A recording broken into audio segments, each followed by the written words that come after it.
धर्मपरायण आदरणीय सुंदर साथ जी, आप सबको कोटि कोटि प्रेम प्रणाम। परमात्मा की अनंत कृपा और सदगुरु परमहंस महाराज श्री के अनंत आशीर्वाद से आप सब ठीक होंगे। हम लोग इस संसार के महान संत, जिसको उपनिषद ने कहा है ब्रह्मविद ब्रह्मैव भवति, ब्रह्म को जानने वाला मतलब खाली मुख से बोलने वाला नहीं, जिसने ब्रह्म को अपने अनुभव से जान लिया, जो तटस्थ होकर के यह कह सकता है कि हाँ ब्रह्म है, परमात्मा है। तो ऐसे जो ब्रह्म को जानने वाले ब्रह्मवेत्ता हैं, ब्रह्मविद हैं, वो ब्रह्म एव भवति, ब्रह्म के समान ही होते हैं। एव शब्द समानार्थक में प्रयोग होता है, ब्रह्मैव भवति। तो परमहंस महाराज श्री वो ब्रह्मैव भवति हैं। इसलिए ऐसे दिव्य महापुरुष की चर्चा करना, ऐसे दिव्य महापुरुष के चर्चा को स्मरण करना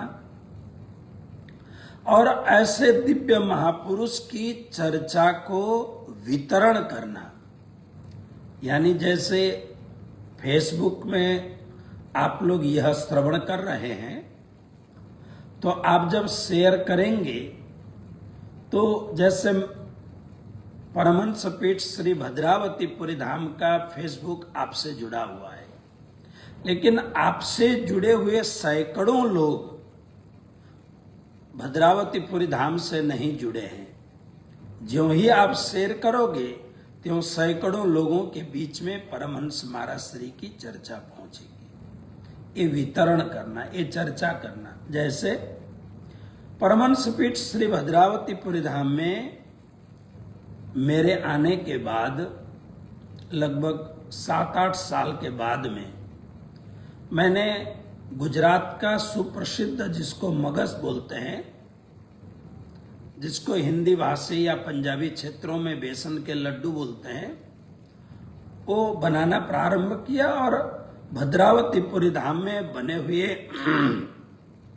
जो मगज है, यह अपने आप में एक अलौकिक स्वाद सुसंपन्न होता है। कारण अक्षरातीत धामधनी को भोग लगता है, परमहंस महाराज श्री का नजराना कराया जाता है, तो लोग थोड़ा भी क्यों न हो वो प्रसाद ले जाना चाहते हैं, उसकी व्यवस्था है वहां। तो मैं कई बार वहां बैठा हूं तो पूछता हूं क्या करते हो प्रसाद को, बोलते गुरु महाराज, क्योंकि घर लेके जाएंगे और घर में और घर के आसपास के जो लोग हैं उनको थोड़ा थोड़ा प्रसाद में वितरण करेंगे। प्रसाद की एक व्यवस्था बनी हुई है और उस व्यवस्था के अनुरूप सबको प्रसाद दिया जाता है।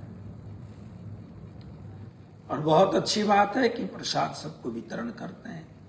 तो आज मैं आप लोगों के सामने परमहंस महाराज श्री की जो यह दिव्य गाथा रूपी प्रसाद है, यह वितरण कर रहा हूं। और आप लोग भी आपसे और आगे जो होगा उनसे वितरण करिए, तो इससे बहुत बड़ा एक पुण्य मिलेगा, भक्ति प्राप्त होगी। तो परमहंस महाराज श्री के इस दिव्य प्रसंग को श्री 5 पद्मावतीपुरी धाम श्री कृष्ण प्रणामी धर्म का एक परम पावन तीर्थ स्थल, जो साक्षात हक्की स्वरूप महामती स्वामी श्री प्राणनाथ जी महाराज ने ही खुद बनाया, तो वहां पर जाकर के संपूर्ण धामी सुंदर साथ लगभग 2000 के करीब धामी सुंदर साथ, घर के सभी सदस्य और बाहर से आए हुए या महाराज श्री के साथ आए हुए बहुत सारे सुंदर साथ, उस समय की मैंने खोज पड़ताल की तो लगभग 2000 से ऊपर संख्या हुई थी। उस समय 2000 बहुत बड़ी बात है। तो सबने महाप्रसाद लिया और परमहंस महाराज श्री ने सभी धामी भाइयों को भोजन प्रसाद कराने के बाद में यथोचित दक्षिणा भी दी। जो हमारे ट्रस्टीगण हैं पद्मावतीपुरी धाम के, उनको दक्षिणा दी। सारे पुजारियों को आदर सहित धोती आदि वस्त्रों के साथ बहुत अच्छी दक्षिणा दी। और क्षेत्र में जो साधु संत रहते हैं और बाईजी महारानी के मंदिर के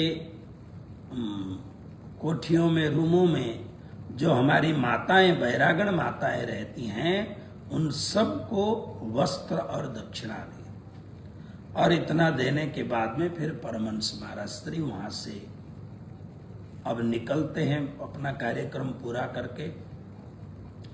अपना साजो सामान समेट करके सब अपने अपने गंतव्य स्थान की ओर निकले और सारे धामी सुंदर साथ गदगद हो करके परमहंस महाराज श्री की खूब प्रशंसा की।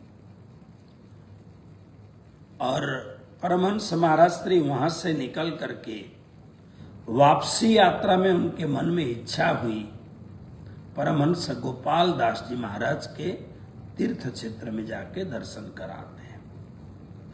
रास्ते में गोपाल दास जी महाराज के परम शिष्य साधु बाबा का जो स्थान है, जिसको टिकुरी कहते हैं, वहां पर पधारे और वहां पर भी विशाल भंडारा दिया। तत्कालीन वहां के महंत श्री और वहां के साधु संत और सुंदर साथ सबको भोजन महाप्रसाद से खूब सेवा की।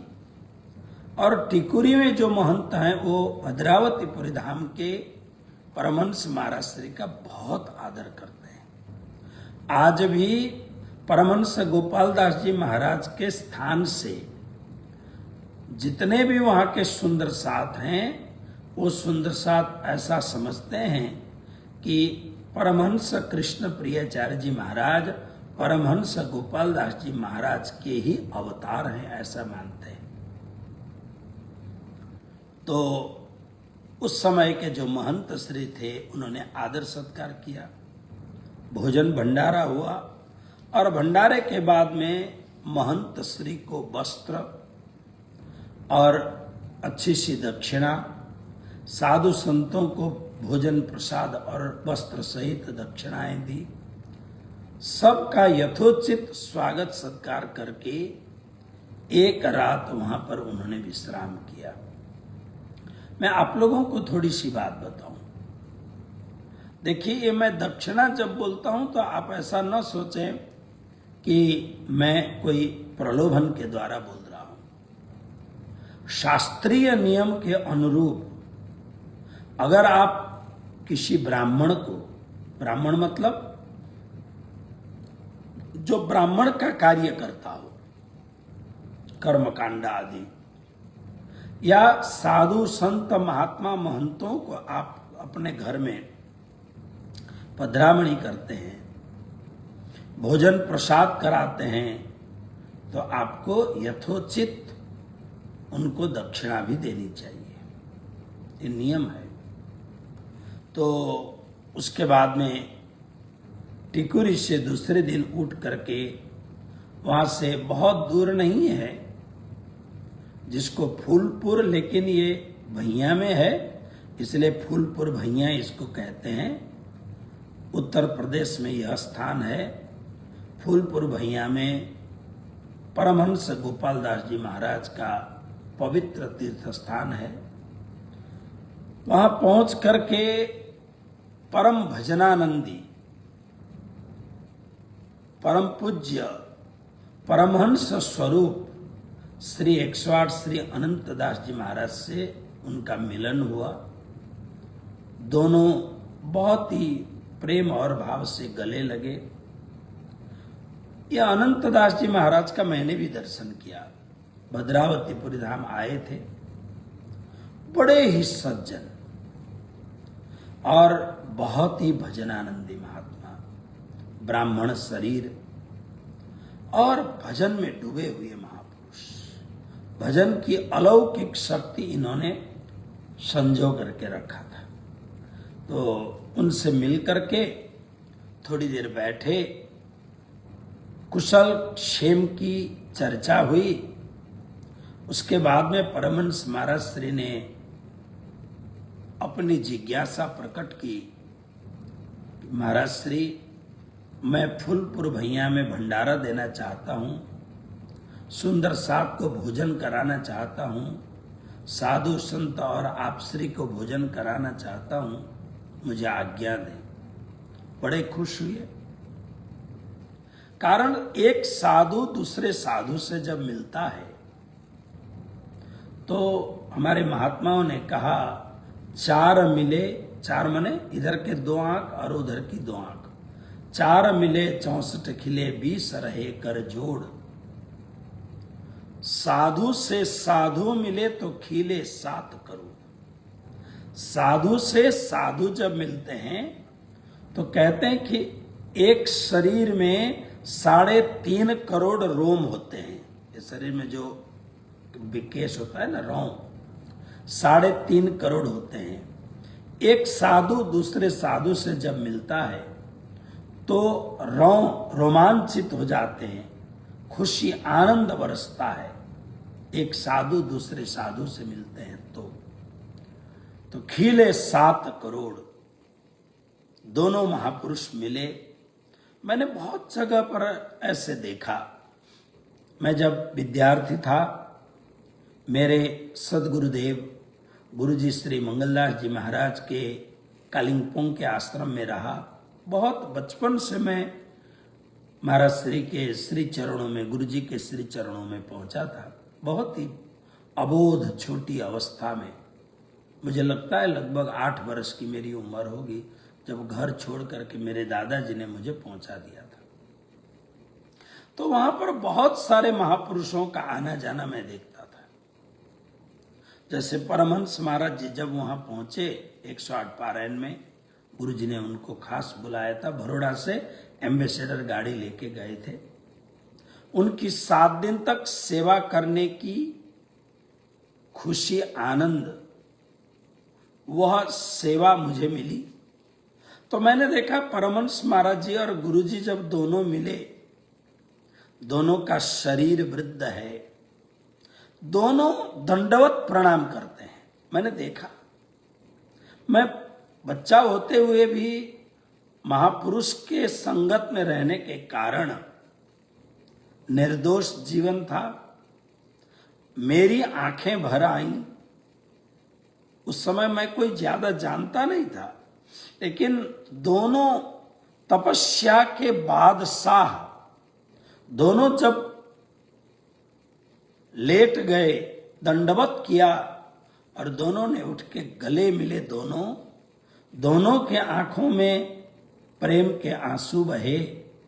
मैं अपनी आंखों से ये दृश्य देखता रहा और मेरी भी आंखें भर आईं।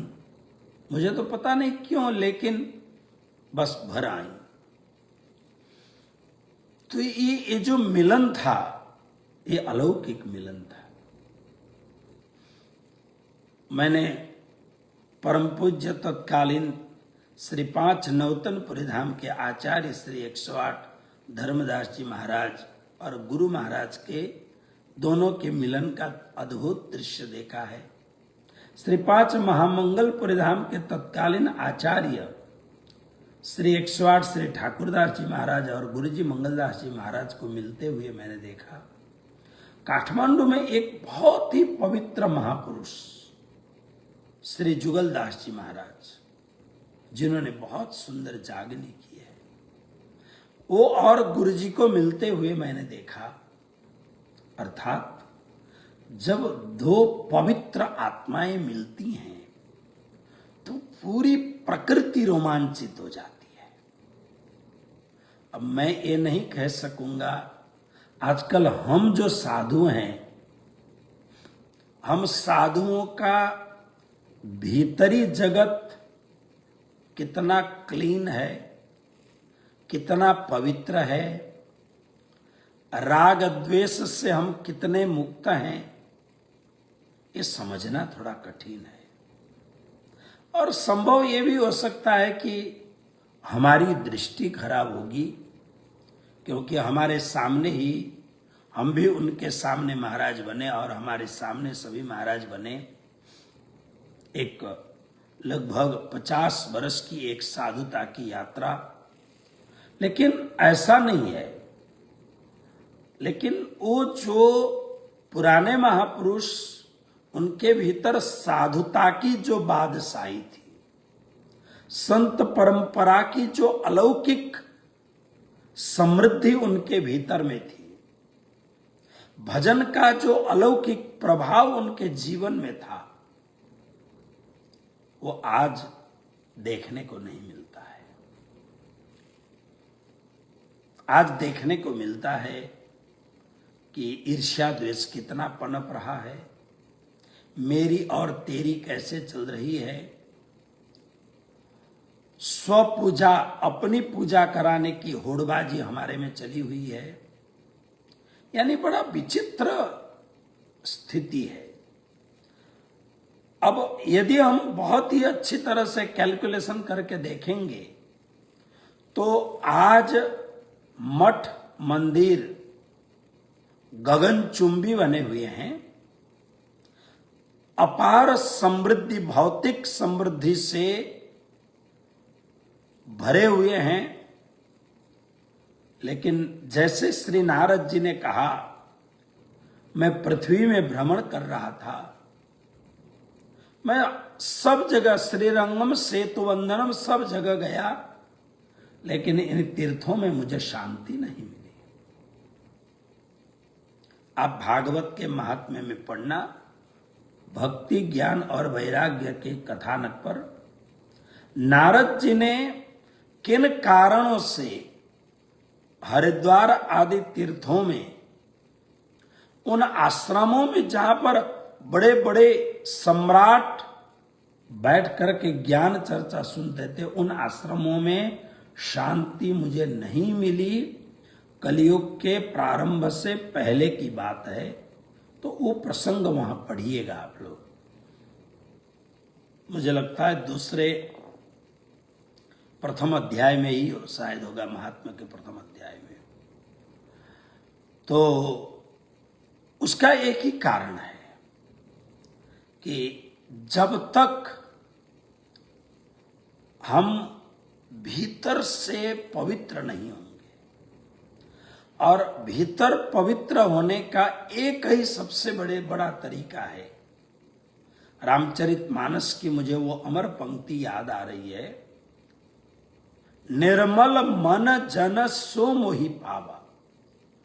भगवान राम कहते हैं, जिसका मन निर्मल है ऐसा जन मुझे पा सकता है।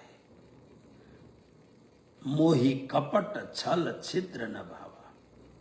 मुझे कपट, छल और छिद्र बिल्कुल पसंद नहीं है। यानी सादगी से भरा हुआ जीवन, भीतर बहुत ही पवित्र जीवन, जहां राग द्वेष का तनिक मात्र भी दुर्गंध न हो, जहां मैं पने का जरा भी मैं पने की बदबू न आ रही हो, जहां पर केवल प्रेम ही प्रेम हिलोरें लेती हूं, प्रेम के हिलोरे। ऐसा पवित्र हृदय जिनके हृदय में है, हम लोग इन चीजों के अब हम बहुत गरीब हैं। लोग देखते हैं हम लोगों को, हमारी वेशभूषा को, इत्यादि वस्तुओं को देख करके लोग खुश हो जाते हैं, क्योंकि हमारा आसन, हमारा सिंहासन, हमारे वस्त्र बड़े ही सुंदर महंगे हमारे भगवा वस्त्र, हमारी सुंदर सुंदर टोपियां, हमारे सुंदर सुंदर अनेक उपकरण, इन सब को देख करके लोग बड़े खुश होते हैं, लेकिन साधुता के एक गहने नहीं हैं। इसलिए मुझे लगता है संप्रति इन चीजों की काफी कमी है, बहुत ही कमी है, मुझे ऐसा लगता है। और मुझे लगने का सबसे बड़ा कारण यह भी हो सकता है मेरे में बहुत कमी है। औरों की तो बात मैं नहीं जान सकता हूं, लेकिन मेरी अपनी बात मैं जान सकता हूं कि मनुष्य जीवन पाकर के मेरे दादा की कृपा से मैं जो साधु बना, साधु बनने के बाद मेरे सदगुरु गुरुजी मंगलदास जी महाराज की कृपा रही, और फिर गादी गुरु परमहंस महाराज श्री की अलौकिक कृपा, परमहंस बाबा जी लक्ष्मीदास जी की शिक्षा, इन सब के बावजूद मुझे साधुता के जिस ऊंचाई में पहुंचना था मैं नहीं पहुंच पाया। तो इसलिए इसमें बहुत सारे कारण हैं, लेकिन उन सब कारणों के बीच में मैं खुद हूं। लेकिन ये जो महापुरुष, जिनके कपड़े तो कदाच फटे हुए होंगे, जिनके चरणों में शायद जूते चंपल भी ढंग के नहीं होंगे, लेकिन एक गुरु लोग जब आपस में मिलते थे, गले मिलते थे, एक आपस में जो अलौकिक प्रेम उनका देखने को मिलता था, तो आंखें भर आती थी, हृदय प्रेम के समंदर में गोता लगाने लगता था। तो अनंत दास जी महाराज और परमहंस कृष्ण प्रियाचार्य जी महाराज दोनों मिले, और मिलने के बाद में ये सब बातें होने के बाद में खुश हो गए। परम पूज्य श्री अनंत दास जी महाराज बड़े भजन आनंदी महापुरुष, उन्होंने कहा बहुत अच्छी बात है, लेकिन फूलपुर में कुछ नहीं मिलेगा, आपको चाक घाट लगभग 40 किलोमीटर दूर जाना होगा, वहां से सारी भंडारे की सामग्रियां लानी होगी। अगर आप लोगों को उस ढंग से करना है तो गाड़ी तो थी ही वहां पर, इसलिए सब तैयारी हो गई। और तैयारी होने के बाद में विशाल भंडारा हुआ, फूलपुर के सारे सुंदर साथ पधारे, सब लोगों ने भोजन किया। भोजन के बाद में परमहंस महाराज श्री ने परम पूज्य वहां के महाराज श्री, साधु संत पुजारी कोठारी भंडारी सबको वस्त्र और दान दक्षिणा दिए। इस स्थान को परमहंस महाराज जी बहुत मानते थे, इसलिए यहां पर 3 रात्रि पर्यंत परमहंस महाराज जी रुके। अब भद्रावतीपुरी धाम की ओर वापस होना है, तो सारे साथ में आए हुए सुंदर साथ ने कहा, गुरु महाराज हमने सुना है कि यह नजदीक में आपकी जन्मभूमि है लालपुर, तो हम लोगों को वह भी दिखा दीजिए। परम दयालु कृपा सिंधु परमहंस महाराज श्री ने सबको अपने साथ लेकर के वो लालगांव पहुंचे। और लालगांव पहुंचने के बाद में अब आज के जैसा तो था नहीं कि पहले से ही फोन वोन कर दिया, लेकिन वहां पहुंचते ही सबको पता लगा कि इस जमाने के परम साधु, गुजरात के सुंदर साध जिनको परमात्मा के रूप में मानते हैं, श्री राजी कहते हैं, ऐसे लालगांव के सपूत परमहंस महाराज जी आए हैं। पूरा गांव इकट्ठा हो गया, जय जयकार हुआ, प्रणाम किया। प्रणाम करने के बाद में परमहंस महाराज श्री ने जो पद्मावतीपुर धाम से प्रसाद ले आए थे, मोहन थाल बनाया हुआ था, मोहन थाल का प्रसाद सबको बांटा। लगभग 15 किलो मोहन थाल था, वो सब बांटा। फिर सबके आंखों में प्रेम के आंसू बहे। देखो ये लाल गांव कितना धन्य भाग्यशाली गांव है कि इस लाल गांव में भरोसा दास यानी कृष्ण प्रिय आचार्य जी महाराज जैसे अलौकिक महापुरुष प्रकट हुए। फिर कुछ लोग गांव के बड़े भोले भाले थे, उन्होंने कहा कि आपका पता कहाँ है बताइए तो हम कभी कभी दर्शन करने आए। परमहंस महाराज श्री तुरंत वहां से उठे और उठने के बाद में गाड़ी में बैठ गए। उन्होंने सीधे साधु के हिसाब से उत्तर दिया, साधु तो जहां जाता है वही उसका ठिकाना है, इसलिए सब मत पूछो। वास्तव में परमहंस महाराज श्री वास्तविक उदासीन महापुरुष थे, उदासीन थे। उन्होंने कहा, जैसे श्रीमद् भागवत में उदासीन शब्द की व्याख्या करते हुए बहुत सुंदर बात कही गई है। उदासीना वयम नूनम नस्त्यपत्यार्थ कामुकः आत्मलब्धा स्महे पूर्णा गेह्योर्ज्योति पूर्णा गेह्योर्ज्योतिरक्रिया। कहते भागवत के 10वें स्कंद के 60 अध्याय का 20 श्लोक है। ऐसे है तो रुक्मणी और श्री कृष्ण का संवाद है, लेकिन रुक्मणी को भगवान श्री कृष्ण ने कहा तो था मजाक में, लेकिन वास्तविक तथ्य है। श्री कृष्ण ने कहा, रुक्मणी जी देखो निश्चय ही हम बहुत उदासीन हैं, हम स्त्री धन संतान के लोलुप नहीं हैं, निष्क्रिय और देह गेह के संबंध से रहित हैं, दीप शिखा के समान साक्षी मात्र हैं, हम आत्माराम और पूर्ण काम हैं, इसलिए कृतकृत्य मतलब आनंद में निमग्न है। रुक्मिणी को ऐसे लगता था कृष्ण को हम खुश कर रहे हैं, कृष्ण की सारी मांगे हम पूरा कर रहे हैं। लेकिन श्री कृष्ण ने जब रुक्मिणी जी को कहा हम तो आत्माराम हैं, आप्तकाम हैं, यद्यपि स्त्री धन संतान सब कुछ है, लेकिन लोलुपता जरा भी नहीं है, देह और गेह दोनों की आसक्ति नहीं है, परम आनंद में निमग्न है। जैसे भगवत गीता में कई जगह पर श्री कृष्ण ने अर्जुन को कहा, अर्जुन हम आत्माराम हैं और आप्तकाम हैं, निष्काम कर्म के प्रतीक हैं हम।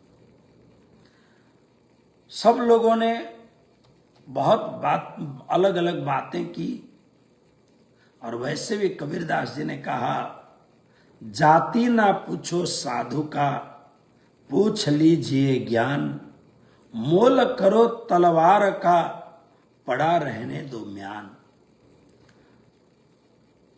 तलवार में कबीर साहब कहते तलवार कैसी है, तलवार की धार कैसी है,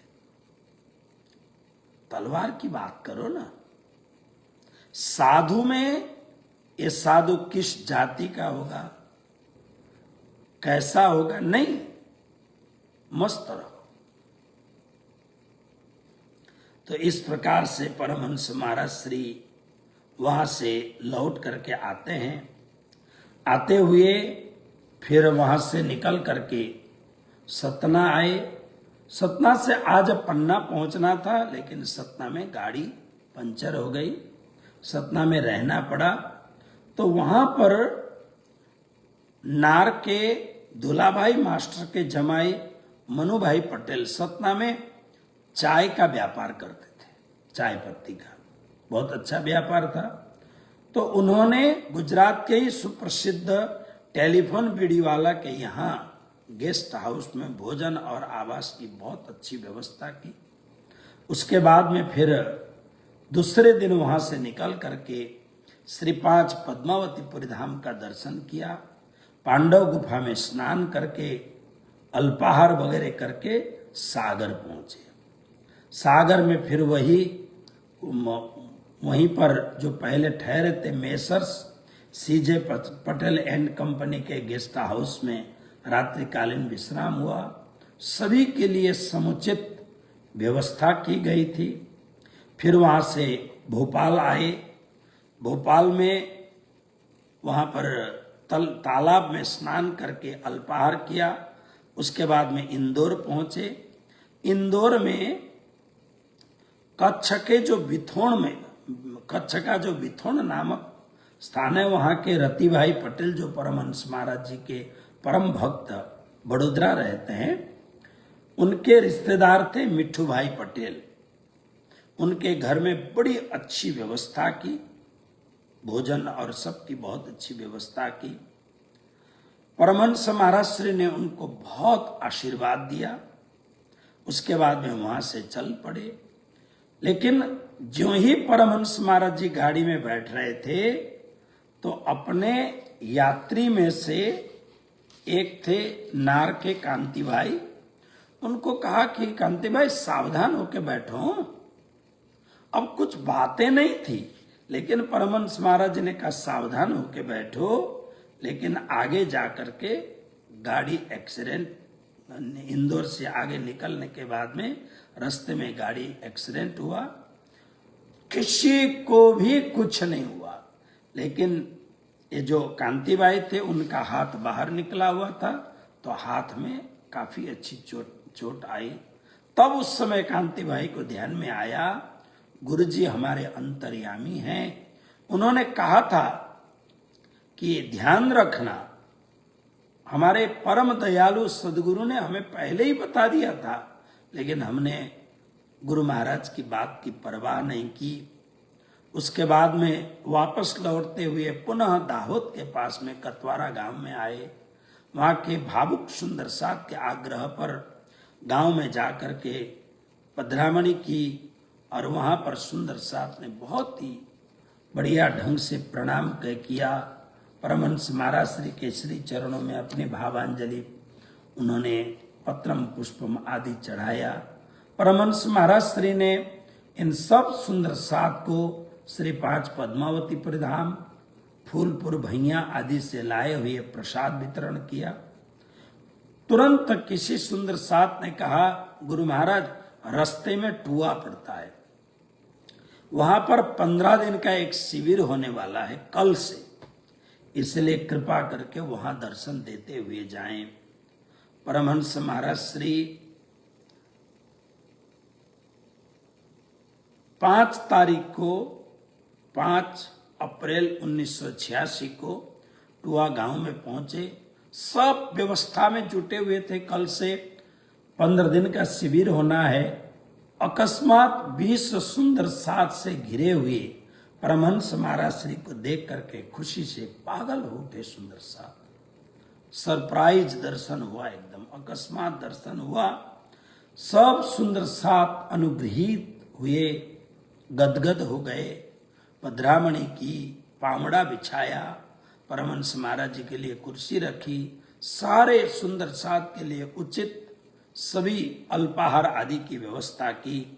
वहां भी परमहंस महाराज जी ने सभी को प्रसाद बांटा और बांट करके फिर रात तक अपने स्थान में परमहंस पीठ श्री भद्रावतीपुर धाम बरोड़ा में परमहंस महाराज श्री पहुंचे। इस प्रकार से 1986 में श्री 5 पद्मावतीपुर धाम का जो विशिष्ट कार्यक्रम था उसको परमहंस महाराज जी ने पूर्ण किया। उनके मन में एक बोझा तो नहीं कहना चाहिए, लेकिन एक भाव बना हुआ था कि मैं पद्मावतीपुर धाम में एक बढ़िया सा भंडारा करूं, तो उन्होंने वो कर लिया। इसमें मैं पुनः उन महापुरुष का नाम लूं। मूल श्री 5 पद्मावतीपुर धाम के धामी, वर्षों से गुजरात के मालाबाड़ में रहने वाले पंडित श्री मणिलाल जी महाराज, जिनके सहयोग से श्री 5 पद्मावतीपुर धाम में खंभात के सुंदरसात के द्वारा बनाए हुए पवित्र भोग को धराना और गुजरात के से आए हुए सुंदरसात के द्वारा, रसोईया भी सुंदरसात थे, उनके द्वारा बनाया गया अत्यंत सुंदर सुस्वादिष्ट सुमधुर रसोई यानी भोजन सेवा से तृप्त किया। और परमहंस महाराज श्री बड़े आनंदित होकर के सबको सकुशल, दोनों मेटाडोर सकुशल ला करके और वहां पर परमहंस महाराज श्री भद्रावतीपुरी धाम पहुंचे। अब जो मेटाडोर वाले हैं इनको अपना पूरा खर्चा जे.आर. प्रजापति जी के पास लेना था। जब जे.आर. प्रजापति के पास पहुंचे मेटाडोर वाले, प्रजापति साहब ने कहा क्या लेना है? उन्होंने हाथ जोड़ दिया, बस हम भी गरीब हैं, इसलिए जाने आने का जो भी तेल का खर्चा हुआ है उतना आप दे दीजिए और सब हमारी सेवा। माने आप समझिए खाली 20-25%, 30% से ज्यादा उन्होंने पैसा नहीं लिया।